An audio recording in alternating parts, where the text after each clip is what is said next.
하나님의 말씀 요한복음 15장 12절에서 15절 말씀 가운데에 15절 말씀 봉독해 올립니다.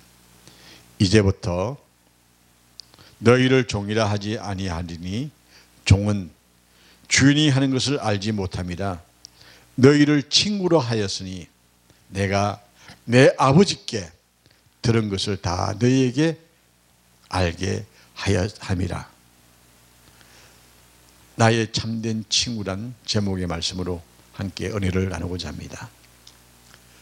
아마 이 친구란 단어만큼 우리 사이에 큰 화두가 없다고 저는 생각합니다. 그래서 친구하면 생각나는 게 뭐냐면 부산에서 촬영한 친구란 영화가 있습니다. 참 우리 사이에 굉장한 새로운 이야기들로 나타났는데, 이 친구란 영화를 생각해 보면요, 어떻게 저렇게 잔인하게 마지막 친구들이 이렇게 될까 하는 생각을 해봅니다. 이 세상 모든 사람들이 각각 자기 나름대로 친구들을 갖고 있습니다만, 실로 내가 지금 어려움을 당하고 있는데 이 어려움을 호소할 수 있는 친구가 얼마나 있을까? 우리 한번 생각해 봅시다. 내가 좋을 때는 친구가 많습니다. 나를 걱정해 주는 척, 나를 위해서 무엇이든지 해줄 것 같은 친구도 어려움이 닥치면 물거품같이 사라지고 마는 세상이 우리가 사는 세상이라는 겁니다.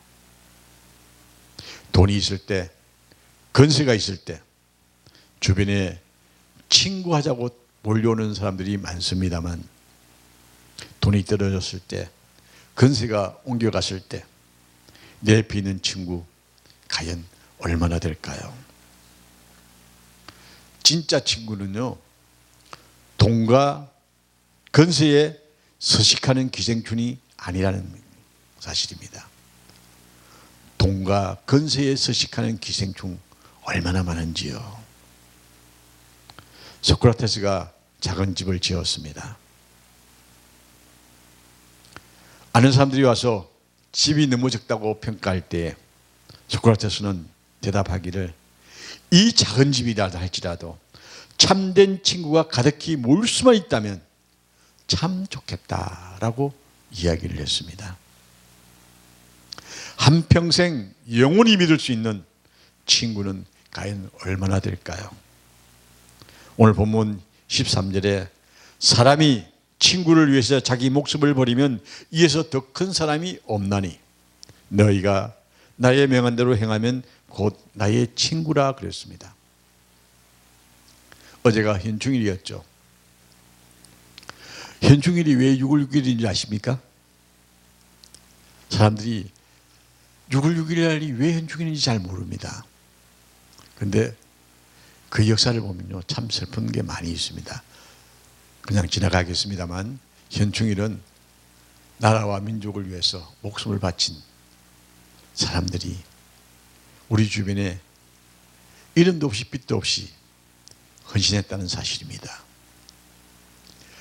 나의 삶 속에서 나를 위해서 이름도 빛도 없이 나를 위해서 헌신한 사람을 한번 찾아보십시다. 그게 아마 현충일을 맞이하는 우리들의 마음의 자세가 아닐까 생각이 되어집니다. 예수님은 너희가 내가 명한 대로 행하면 곧 나의 친구라 그랬습니다. 예수님이 잡히시던 밤 예수님 주변에 친구가 있었나요? 다 떠나버렸습니다. 사랑하는 제자들 다 뿔뿔이 흩어졌습니다.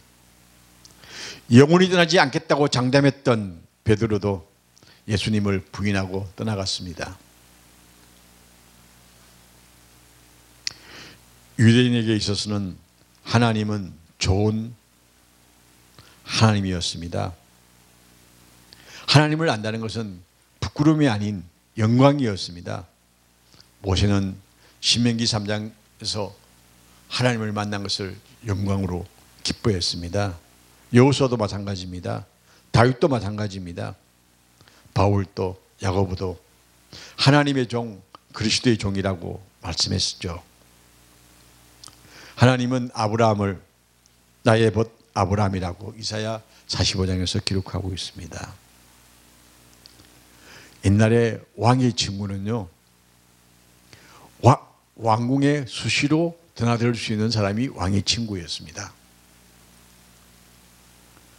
지금 우리나라 대통령이 계신 곳이 용산이죠. 그게 마음대로 출입을 하나요? 못 하잖아요. 근데 출입할 수 있는 사람이 있습니다. 대통령의 친구, 가까운 친구는 출입할 수가 있겠죠. 이렇게 친구란 언제든지 찾아갈 수 있고 찾아올 수 있는 사람이 친구라는 이야기입니다. 예수님께서 우리를 친구로 삼아 주셨습니다.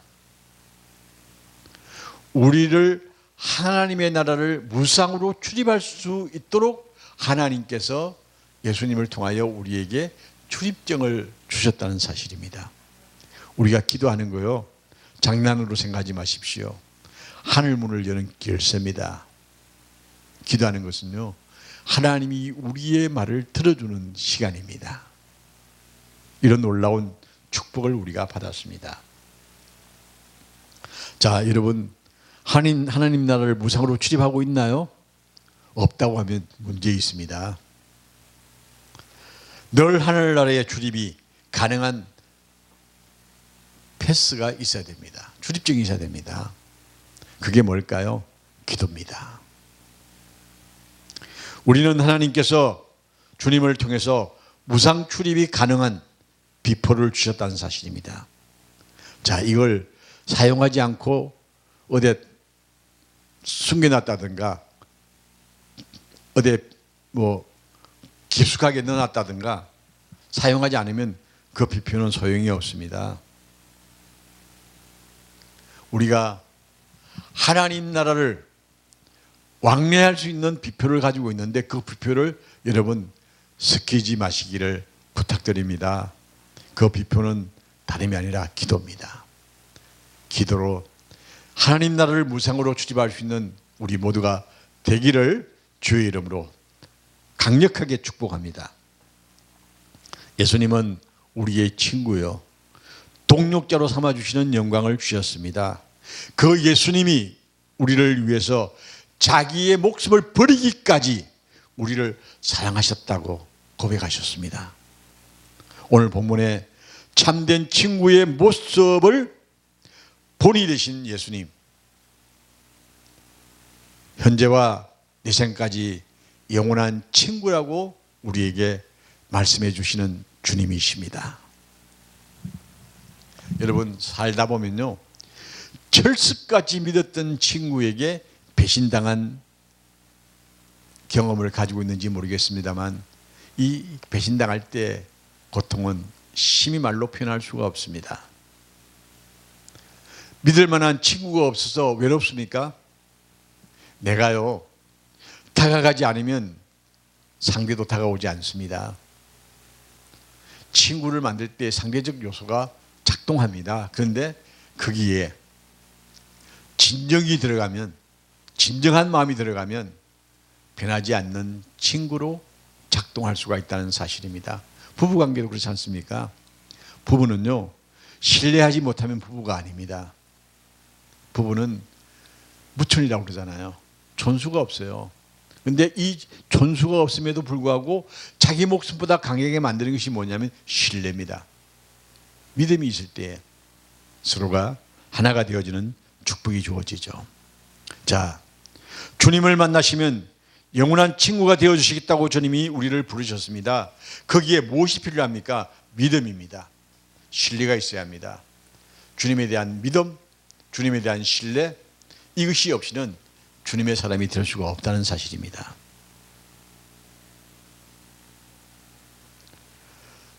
태어나면서 소경이요, 말 못하고 듣지 못한 헬렌 켈러 박사는 그를 가르치는 스승은 많으나 올바른 사람을 만드는 스승은 만나기 힘들다고 하면서 자신의 삶에 있어서 설리반이라는 훌륭한 스승이 있어서 절망적인 산고의 고통 속에서 불구자로 살아가던 헬렌 켈레가 위대한 인물을 만들어주신 분이 나의 스승이신 설레반이라고 고백했습니다. 앞이 보이지 않고 들리지도 않고 그리고 말도 못하는 나에게 할 수 있도록 도와준 이 스승, 나의 최고의 귀중한 친구라고 고백했습니다. 우리의 등불이 되시며 우리를 비추어 주시는 주님, 우리의 영원한 스승이시며 우리는 이 예수님을 닮을 수 있도록 성숙해 하시는 친구라고 오늘 성경 말씀을 통해서 우리에게 말씀하고 있습니다. 나는 너의 친구라. 잠언 9장 1절에 말씀하기를 하나님을 경외하는 것이 지혜의 근본이라고 했습니다. 거룩하신 자를 아는 것이 명철이라고 했습니다. 주님은 현생과 내생의 위대한 스승이신과 동시에 우리를 죄에서 구원하시기 위해서 생명을 아끼지 아니하시고 우리를 위해서 죽으신 진리의 스승이십니다. 그 주님이 우리를 향해서 나는 나의 친구라고 선포하신 이 말씀이 얼마나 복된 말씀인지 알 수가 없습니다. 철학자 괴테는 인간은 이 세상에서 이방인에 불과하다고 한 것은 예수님의 제자인 베드로가 나그네와 같은 행인 같은 인간이라고 했던 베드로전서 2장 11절 말씀처럼 그것을 인용한 말이라고 저는 생각을 해봅니다. 무식한 베드로였지만 진리의 말씀에 감동해서 철학자가 따라 할 만큼 위대한 말씀의 진리를 파악하고 있었다는 사실입니다. 인간은 이 세상에서 이방인입니다. 그래서 까미가 이방인이라는 책에서 내리고 싶다라고, 이 지구에서 내리고 싶다라고, 나는 이방인이기 때문에 떠나고 싶다고 그렇게 고백하는 책들이 있었죠. 인간은 죽을 수밖에 없는 죄수이기 때문에 우리는 비록 창살이 없는 지구의 감옥에 갇혀 있는 죄수이기 때문에 까미는 이방인에게 지구에 멈추라, 나는 내리고 싶다라고 고백했죠. 창살 없는 감옥이 지구라고 그렇게 표현을 했습니다. 우리가 살면서 예수님이 없으면 이 지구가 얼마나 답답할까요? 오늘 우리 사회를 보면요, 물고 뜯고 싸우는 만연속입니다. 이런 현실 속에서 정말 나를 이해하고 나를 포용하고 나를 안아줄 수 있는 예수님이 있다는 사실이 얼마나 우리는 행복한지 알 수가 없습니다. 투정도 부릴 수 있고요, 기도하면서 하나님 왜 나를 이렇게 만드십니까? 이야기할 수도 있고 얼마나 좋습니까?